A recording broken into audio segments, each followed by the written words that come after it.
आज आप सभी को एक ऐसे व्यक्ति की कहानी सुनाने जा रहा हूँ जो व्यक्ति यदि इस दुनिया में जन्म नहीं लिया होता तो शायद आज भी हम अंधेरे में ही रहते। एक बार की बात है, एक बच्चा स्कूल जाता है और स्कूल जाने के बाद वहाँ जो अन्य विद्यार्थी होते हैं अर्थात पढ़ने वाले बच्चे होते हैं वो उनका बहुत ही मजाक बनाता है और साथ में उसके टीचर भी उसका बहुत ही मजाक बनाता है और उस बच्चे को एक कागज देता है।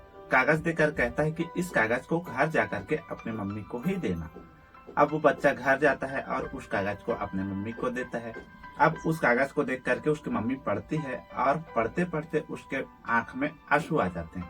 तब वो बच्चा पूछता है, मम्मी इस कागज में क्या लिखा है? तो उसकी मम्मी कहती है, बेटा इस कागज में लिखा है कि आपका बेटा बहुत ही इंटेलिजेंट और जीनियस है।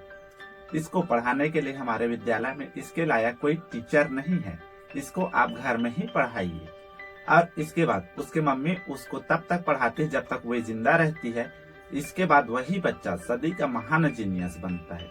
अब उसके मम्मी के मृत्यु होने के बाद उसके बॉक्स को वो बच्चा जो कि अब बड़ा हो चुका है उसको खोलता है और उसमें वही कागज रहता है जो उसके टीचर ने उसको दी होती है।